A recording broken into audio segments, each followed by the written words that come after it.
100%. So first thing that I would say is use regulated platforms, right? It's very important. Regulated platforms get audited. Regulated platforms have insurance in many cases. And regulated platforms are the ones who essentially have the skin in the game to make sure that no such hack happens, right? And of course, no is difficult to say, but at least from their side, they would take all preventive measures to essentially make it happen. Regulated platform also have law enforcement and regulators by their side when something like this happens, and a regulator and law enforcement can speed up the investigation very, very quickly, right? Because they are the regulated body behind it, right? The second thing that I would say is, so this is on the preventive side. This episode of Encrypted is sponsored by CoinRoutes.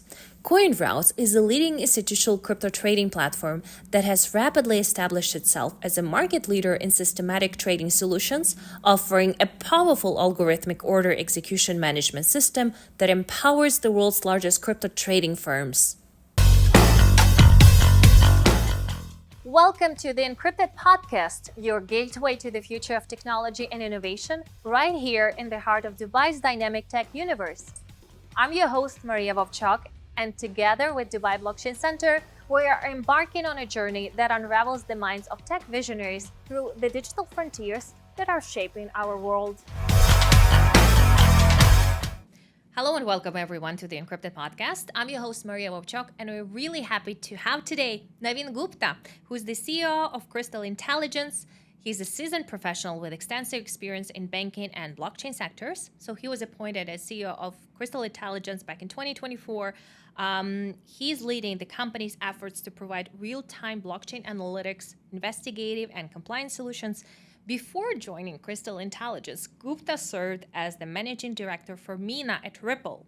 Prior to his involvement in blockchain technology, Gupta amassed nearly 2 decades of experience in global transaction banking, payments, cash management, and strategic planning. He held significant positions at HSBC and Citibank, working across various regions, including the US, Hong Kong, Japan, Taiwan, India. Navin, welcome to Encrypted. What else do you believe our audience should definitely know about you that maybe I haven't mentioned yet? Maria, first of all, a big thank you for inviting me. It's great to be here. Yeah. I think the only thing probably got left out and probably important for our audience, because a lot of our audience are into digital assets and crypto. I'm also a meditation teacher, and it's very important, particularly for crypto users, lovers, because crypto is a 24/7 industry, which leads to a lot of burnout. And having some kind of a meditative practice so that your mind can be rested, so that you're able to sleep well, so that you're able to bring centeredness in your relationships, in your work, is quite critical. So I would highly recommend to every crypto evangelist, somebody who's in crypto out there, to make sure they meditate every day for a few minutes. Oh, it's very valuable, especially if, in crypto you're working not like 9 to 5, but 24/7. I believe that there are times that you have to focus on yourself and meditate inside. For how many minutes you say, is the best time? So mornings is generally a best time, and I would recommend 30 minutes or more. And what you would find is once you start meditating, you will be able to keep work aside and focus on your relationships, right? Or many other things. Because sometimes what's happening is people are talking to each other, but they're thinking about the next step. And this is definitely true about crypto users. They're not living in the present moment. So I will highly recommend some meditative practice, 30 minutes every day if possible. Since whenever we're talking about Crystall Intelligence, since you're dealing with a lot of stress as well, with a lot of investigations, with a lot of scams and everything, how are you dealing in this case? How, in this case, meditation helps you to deal with all of this stuff? Yeah. So as my own personal practice, it helps me to stay centered, right? So it doesn't matter what the news is. It helps me not to be paralyzed by that news, because our first reaction when you hear something big that has happened is sometimes you get frozen, right? And this is a natural human reaction, right? But if you're a regular meditator, you would not be frozen. You essentially will be able to take the next step in a very calm way. And that calmness then stays across the team.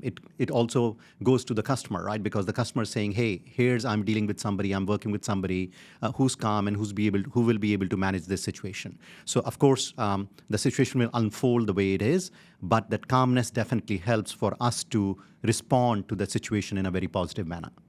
As I mentioned previously, you were heading MENA region at Ripple, and in this case, when you had the previous role, how does your previous experience help you to shape your vision, and how does it help you right now working as the CEO at Crystall Intelligence? Yes, absolutely, right. So when I was working at Ripple, as you know, is a original OG in this space, and their prime use case was always remittances. So they wanted to use crypto to essentially move money from point A to point B. If you look at crypto is truly cross-border, right? And it's cross-border also for good people, right? So in the case of Ripple, all their customers were businesses, right? Our customers are businesses as well, so that way there is 100% overlap.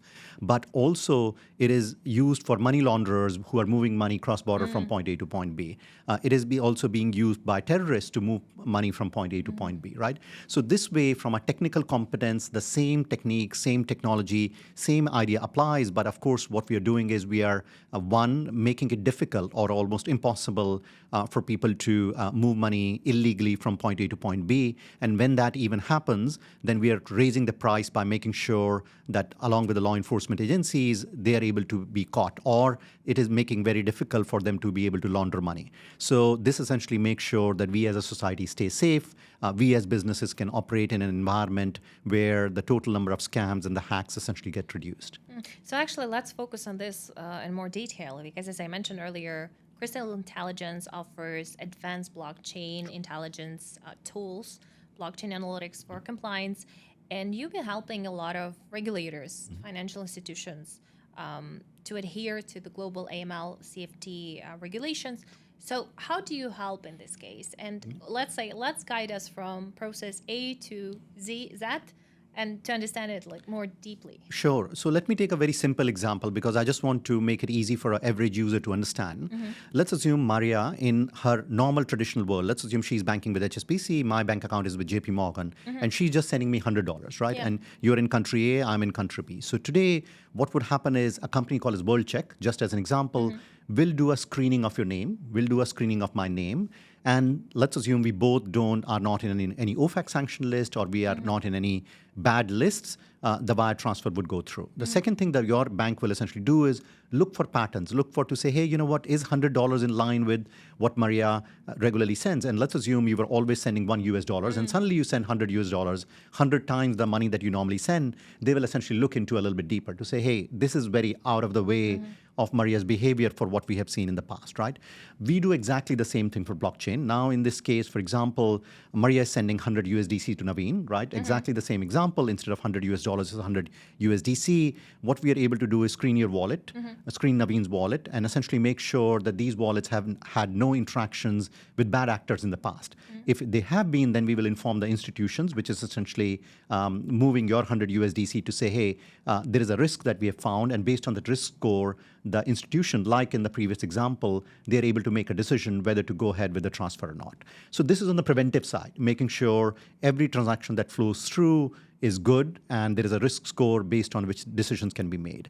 Then there is corrective side as well. Let's assume that indeed has happened. This transaction has gone through for whatever reason, and Navin is a scamster. So the $100 that Maria sent to me, Navin is a scamster. Then what we do is we work with law enforcement agencies to identify who really Navin is, how the money got laundered, if it can be frozen later on so that Navin is not able to use the proceeds of crime, in this case scam, to essentially enrich himself. Or if it is a group, sometimes these are transnational groups as well, then we try to stop the flow of money as much as possible so they are not able to use that money for terrorism, arms purchase, and many other things.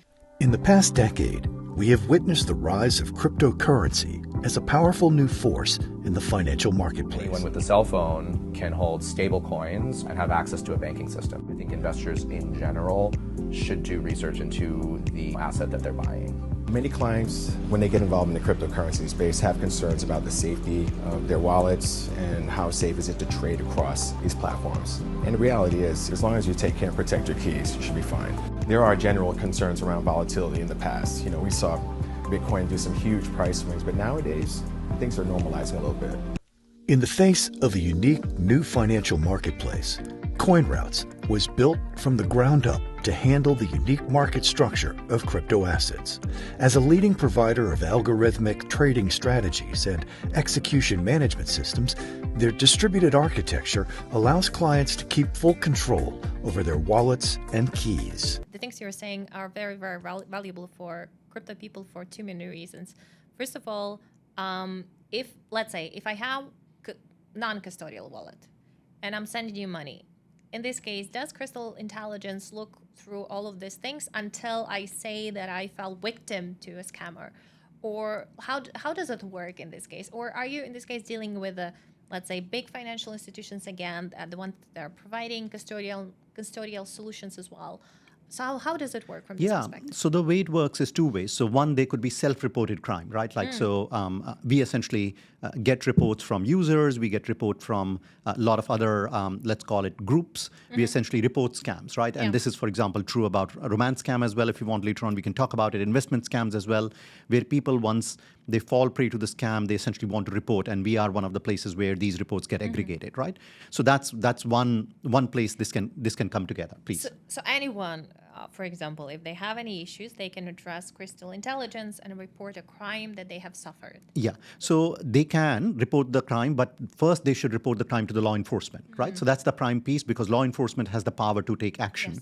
Yes. When they're reporting crime to us, or they're reporting their wallet address of the attacker or the scamster in this case, what we do is we essentially absorb that, and we essentially use that to triangulate those reports with multiple other addresses, and indeed, in some cases, label them as scamster, so that other people don't fall victim to that scamster, right? So that's one thing we essentially do. So that happens in one case where somebody has fallen victim to a crime, right? The second thing that happens is this happens during investigation. So as you know, sometimes series of wallet addresses are involved in layering, in money laundering, and what have you. And in that case, the investigation agencies will request us for help. We'll essentially work with them to investigate the crime and essentially label those addresses as requested by the law enforcement agency. So in these both cases, either it could be a direct crime being reported by the victim themselves, or it can be reported by the law enforcement agency in continuation with the investigation. So if you look at, for example, the Bybit hack, they were initially, I think in the first 3 days itself, about 3,800 wallet addresses were reported in which the money was started to getting laundered. And regularly we were working with law enforcement agencies to make sure that we label these wallet addresses so that no new victims or anybody who is recipient of this particular money knows that this money is tainted, it's coming from a stolen source, and we are able to stop it on its tracks so that eventually it doesn't make its way to the North Korean Lazarus group, which is likely behind this attack. Well, actually, I really wanted to focus on this situation because it has been highlighted. Obviously, everybody who's in crypto who hasn't been in crypto, I think they have heard about this hack because it's one of the, so far is the biggest haste from this perspective, the biggest hack in one, like at once, it's $1.3 billion at the same time. First of all, if we analyze that the same North Korean hackers, Lazarus Group, they have become more elaborate over the years. And I was analyzing this like a year before, the last year, 2024, they become more elaborate because in the past they would only attack mostly DeFi protocols, the ones that are less protected. Right now they feel very, bold to attack centralized exchanges. Bybit is one of the biggest centralized exchanges, and they still feel that they can do this, and they succeeded once. How do you think they were working on this case? And secondly, what can be done as a next step to prevent the hackers to use those funds that they have stolen? Yeah. So firstly, I just want to say these transnational groups or groups that are backed by sovereign governments are highly sophisticated, right? So we are not talking about ordinary people or a group of people who are sitting in a room drinking Diet Cokes and essentially working on their computer, right? These are highly sophisticated, probably hundreds of people with huge amount of equipment that's available to them, huge amount of compute that is available to them, right? Also, they have the patience to wait out and look at the behavior and the patterns that are essentially being used by that particular company or those particular individuals. So, for example, in the case of Bybit hack, it happened on a Friday, and it's not by chance it happened on the Friday. They would have essentially looked at, hey, would Friday be the best day because probably the attention span is the least, and probably those size of transactions get approved on a Friday very, very quickly, right? So they would have looked at the pattern and then chosen Friday, we assume, right? Like this would be the case, right? The third thing that I would say is that they combine multiple skills in it, right? So, of course, like you rightly said, they look at social engineering skills. They essentially looks at bugs in the protocol. They essentially say, can they compromise individuals either through corruption, right? Or they can compromise through malware, laptops, or the equipments that people would be using. In this case, it's not exactly known, but the suspicion is that they were able to compromise at least, if not one, multiple people within the Bybit group, because of which the multi-sig wallet essentially pointed to a different contract, and that the different contract essentially approved the transaction, right? So now what is happening is this $1.4 billion is essentially, you can think of it as a cat and mouse chase, almost like Tom and Jerry. And constantly what is happening is the money is moving forward in different wallets. It's essentially a few times gets swapped into multiple different services. Our suspicion would be that actually a large portion of this money will not eventually make it to them. And again, the great thing is the whole industry has come together in a very powerful way to make sure that indeed this doesn't happen. And of course, as you would have seen notifications from FBI and a lot of other law enforcement agencies as well. Some bit, of course, will reach them, but a lot of it will essentially be in the tracks, will be lying in the wallets, and this cat and mouse game will essentially continue. So our aim here completely, along with the industry, is to make sure that the majority of the money doesn't reach them, right? Would we be able to bring a large portion of money back to the original owners? I think it is still to be seen. It will probably take some time, but our hope is that we are able to bring, if not the large portion, some portion of that money back to Bybit so that it can essentially go back to the exchange, and then, of course, it for its users. Actually, in this case, I totally support that. Hopefully everything works out for the better. As you said, it's a very nice comparison that it's like a play of mouse and Cat and a mouse. cat Yes. and mouse game. What can we do? What do you think? If we're not talking about crypto exchanges, big ones, because in this case it's a bit different approach, but we as a private users, what can we do to prevent and, let's say, do not help hackers steal our funds? True. What can we do to prevent and protect our funds in our wallets? 100%. So first thing that I would say is use regulated platforms, right? It's very important. Regulated platforms get audited. Regulated platforms have insurance in many cases. And regulated platforms are the ones who essentially have the skin in the game to make sure that no such hack happens, right? And of course, no is difficult to say, but at least from their side, they would take all preventive measures to essentially make it happen. Regulated platform also have law enforcement and regulators by their side when something like this happens, and a regulator and law enforcement can speed up the investigation very, very quickly, right? Because they are the regulated body behind it, right?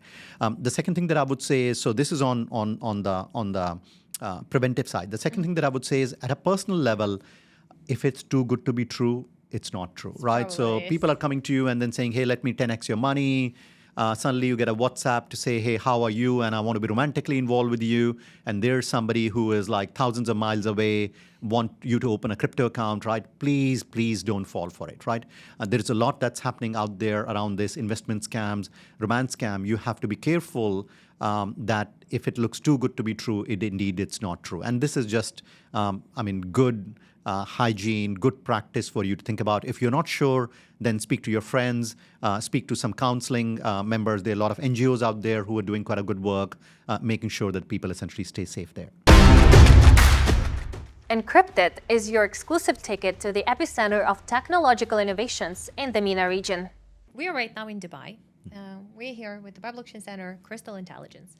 You have also chosen as your headquarters Dubai, and you set up in World Trade Center, if I'm not mistaken. Yep. Can you please tell me what factors influence your decision, and how is it right now having Dubai as your HQ? Yeah. So let's take an example, right? And it's a pertinent example. So let's think of Silicon Valley. Silicon Valley, everybody recognizes. Lots of big companies like Facebook, Google came from Silicon Valley. So I was there in the year 2000, 2001 as a relationship manager for a number of these top firms, right?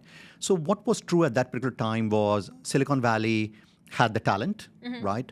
It had the funds during the dot-com, the VCs were there, and what it had was regulation. And these three things came together to make Silicon Valley in San Francisco the way we know it today. So huge number of firms essentially started and then became global firms as we know today, right?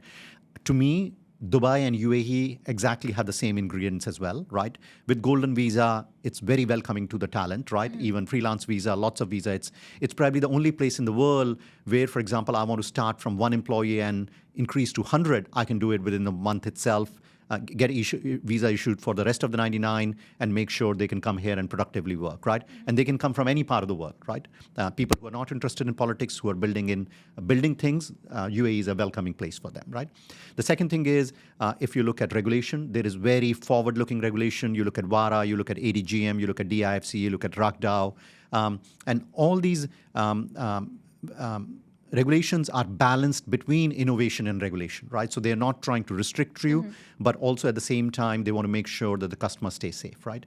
The third thing that I would say is there is a huge amount of capital available as well, right? So if you look at the Binance deal, where $2 billion have been invested in Binance by Abu Dhabi entity, that essentially shows that the government itself truly believes that crypto has a long way to go. And that's the reason they have put significant amount of money in the largest exchange in the world. And this will essentially create the ecosystem for more and more people to follow. So to me, again, balanced regulation, availability of capital and availability of talent.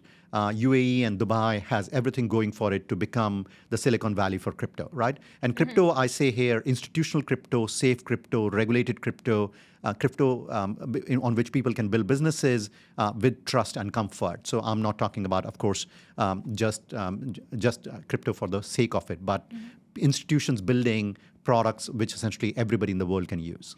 Well, actually, I wanted to focus on this because, as you mentioned, really, UAE has been really progressive with their regulations. When we're talking about the local regulators, how does Crystall Intelligence collaborate with local regulators to ensure alignment with these legal frameworks? Yeah. So firstly, I mean, we are very pro-regulation. We want regulation to be in place because this is the only way you can protect businesses and you can protect customers, right?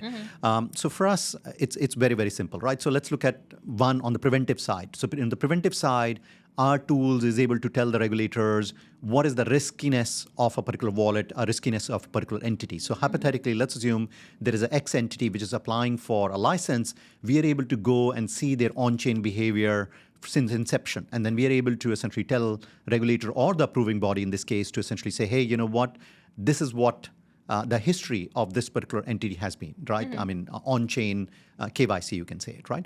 The second thing is, let's assume something wrong has happened, right? I mean, what we do is a lot of time we put war rooms together, and in that war rooms, there are multiple people. Of course, the victim is there. It could be an institution or it could be an individual, but also law enforcement and regulators can participate as well in that war room. And in that war room, what we are trying to do is almost immediately when an event has occurred to essentially go in there and make sure that all of us can collaborate to stop the money going into the wrong hands, to essentially be able to freeze the money, the crypto funds wherever they are, and hopefully be able to bring back quickly back to the victim who has essentially suffered that particular hack, right? And these war rooms are very important because this is a place where we are able to collaborate between all of us put together, and both regulators and law enforcement are key participants in that because they have both the obligation and the right to then be able to freeze funds with either an exchange or with a body, which in many cases will be overseas. Well, actually, talking about law enforcement, what I found really interesting that Crystall Intelligence has recently signed an MOU with the Dubai Police General Department of Criminal Investigations to combat economic crimes. Could you please dwell upon this MOU and what are the key objectives and how are you helping, in this case, police to fight economic crimes? Sure, absolutely. Right. So firstly, Dubai Police is one of the most technologically advanced police forces in the world. Everybody knows it. And they leverage technology as much as possible to make it easier for customers to report, for customers to, and when I say customer is the civil society to essentially report, to be able to investigate cases, right? I can't get into the specifics, but also they truly believe in public-private partnership, right? So tech firms like us, and particularly in this case, Crystall Intelligence, we partner very closely with them to essentially make sure our tech, our capability, our understanding and deep insight into the industry is available to them when they're trying to solve crimes. When cases come to them, we are essentially the support or the help, the technological tool behind them to make sure that they are able to do their work a lot more easily and be able to catch bad people. So for us, we are super excited to work with them. They are an exceptional partner to work with, and again, we believe in this public-private partnerships to be able to keep both civil society and businesses safe in the UAE, in Dubai, and of course all over the world. Could you please, in this case, also share with us, whenever it's possible, there are already over thousands of crypto startups in the UAE. And it's very important, obviously, to differentiate which players are the good players and which are the bad apples, as they call it, good and bad apples. So to the extent that it's possible to share with public, could you please tell us how are you helping VARA regulators and as well Dubai police to differentiate the good players from the bad ones? Yes. So without, getting into specifics, right? We essentially work with law enforcement around the world, right? And we also work with regulators around the world, right? So what we are able to do in that case is, again, for example, either at the application stage or even at the post-application stage, what we are able to do is we are able to understand the behavior of these either individuals or these companies on-chain. And this is not what they reveal to regulators around the world or to law enforcement around the world, but whatever they have not revealed as well, right? And with that understanding and that information, we are able to essentially support, you can almost call it an on-chain KYC, know your customer, what is the true behavior pattern, business pattern of these entities and individuals, right? Let me take an example, right? And I think this will become very clear. So this is a very normal technique that is used in banking world, right? So if you look at ATM transactions generally anywhere in the world, and particularly let's assume the city of New York, you would find that certain ATM locations will have a lot of withdrawals between 12 to 4 in the morning, right? And then you look at that, say, hey, why is the case? The moment we see that behavior pattern, we can immediately tell you that these ATMs are mostly located either near a liquor shop, right? Lots of times, or places where a lot of let's say adult entertainment essentially happens, just as an example, right? So this is a known behavior pattern in the fiat world or in the non-crypto world. Similarly, there are lots of patterns that exist in the crypto world as well, right? Which we are essentially able to detect. We know through our experience these indeed are there, and now we are constantly also using AI to detect these patterns. And that patterns essentially then help us to essentially go back to the law enforcement, go back to the regulators and essentially say, hey, this pattern doesn't fit with the activity, the licensing activity that they are requesting for, right? Because they want to do A, but actually if you look at the pattern of their trading or pattern of their past 5 years of history, they just don't resemble together. So there's something that's going on. And then, of course, based on regulators' own judgment, they are able to then decide whether it makes sense or not, or whether that party is appropriate or not, right? And I just want to say this is generally how we work. I just don't want to very specifically say here about the UAE, of course. Yeah. Okay. Right now, what we can see, and it's not only happening, obviously, in the UAE, worldwide in crypto, there is institutional interest in cryptocurrencies, which is growing, especially with developments like Bitcoin ETFs, all the other ETFs on other cryptocurrencies that we observe. What do you believe, what challenges and opportunities do you foresee in terms of the compliance solutions are there in the crypto industry? And could you please share with us more? Yeah, absolutely, right? So I think first let's just look at the opportunity itself, right? So with ETFs, now you can essentially get anybody to be able to participate in digital assets journey, right? You don't need to go into a complicated wallet. You don't have to know your seed phrase and lots of other things that, essentially are friction for an average person to essentially come in. They can just go to their 401k account or to their regular equities portal, and then they're able to buy a Bitcoin ETF or a ETH ETF or what have you, right? So definitely broad basing is helping, right? Like everybody can come in, right? In terms of the second thing that I want to talk about is stable coins, which a lot of people don't talk about so much, right?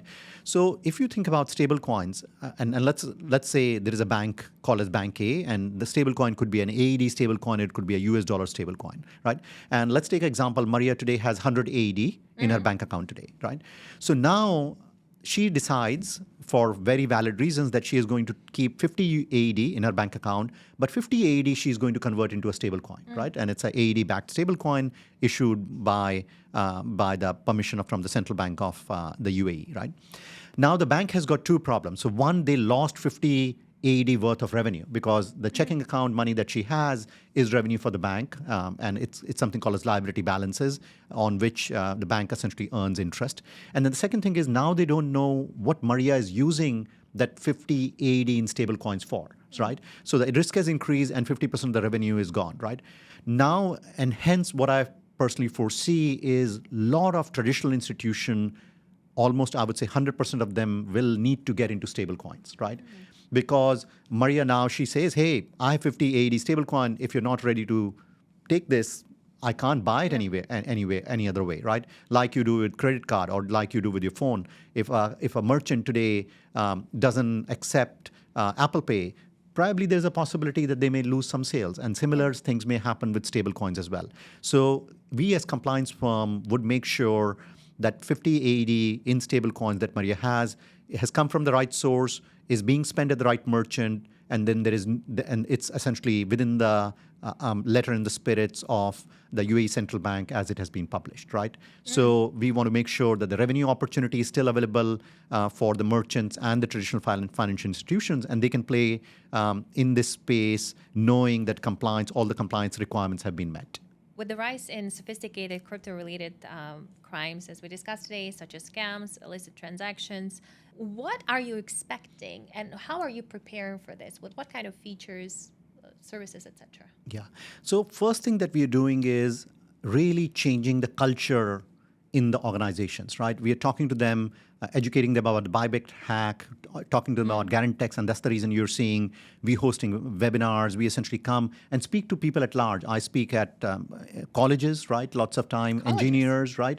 Lots of other places for people to essentially know what could potentially be a bait for them to get into investment scam, get into romance scam. So I think huge amount of education work that we are doing, right? The second thing that we are doing is working on collaboration between regulators and law enforcement, right? Not just within the country, but cross-border, right? So because what happens is, because crypto moves so quickly, today, for example, a victim is in country A, but the perpetrator may be in country B, or the reverse, right? So we are essentially making sure that both the technological platforms and also there is a, let's say, movement towards solving crimes together. And Bybit case is a very good example where lots of law enforcement and regulators have come together to essentially make this happen. And also, of course, in the private institutions as well, right? The third thing that I want to say is, technically, we are constantly in this cat and mouse game where we are able to bring new services. So for example, a lot of time people think, hey, there is a mixer, right? And once money was to be able to put in a mixer, you are not able to know where these funds essentially originated from or where they're essentially going, right? But actually what we have done technologically, we have essentially looked at how we can do demixing, for example, right? So there are lots of techniques. Again, these are mathematical techniques. In some cases, they work absolutely brilliantly. In some cases, they work partly to be able to look at how one can look at these mixers but still be able to know where the funds are going, right? So there are many things that we constantly keep pushing ourselves, keep investing to ensure as new patterns of hacks and stealing crypto emerges, we are able to stay few steps ahead of them in the game and bring that technology, bring that know-how, bring those ideas to our customers in the private sector and in the public sector. Yeah. Thank you so much, Navin. Right now, we move to the last part of our interview. Stay tuned with Encrypted. Rapid fire questions. So, Navin, are you ready? I am, indeed. Okay. So if you had to explain blockchain to a child in one sentence, how would you do that?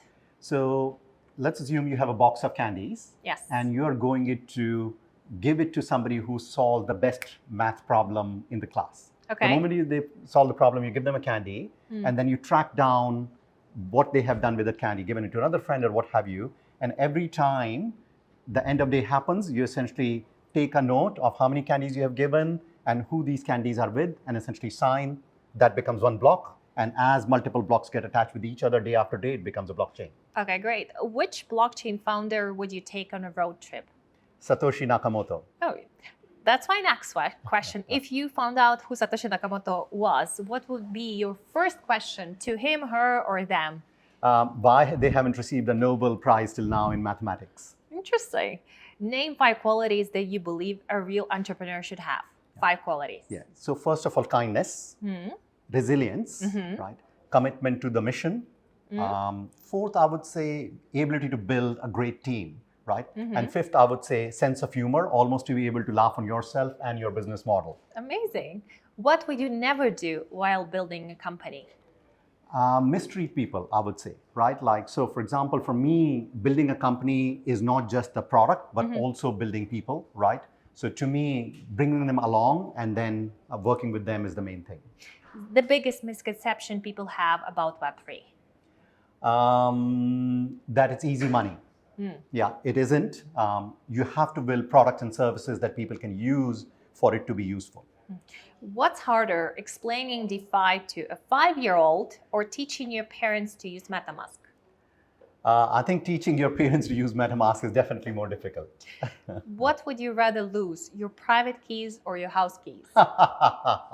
It depends upon what you have in the in your wallet, but yes, I would rather not lose my private keys. If Crystall Intelligence were a person, how would you describe its personality in one word? Super smart. Nice. Finish the sentence. My business philosophy is... My business philosophy is let's build great things together that customers will love. Nice. How often do you practice a keynote speech before going on a stage? I think maybe 1 in 5 times. Wow, nice. What's more decentralized, your schedule or your wallet? Both. Oh. If there were a movie about your life, how would you call it? If there is a movie about my life, I would call it Circle of Kindness. Oh, nice. And Dubai for you is associated with? Home. Dubai is home for us, and we just love being here. Amazing. Yes. Today we had Navin Gupta, CEO at Crystall Intelligence. Thank you so much for watching and see you next time. Great to be here. From the gleaming skyscrapers of Dubai to the innovation hubs of the Middle East and beyond, Encrypted brings you thought-provoking discussions, exclusive insights, and stories of innovation that will leave you inspired.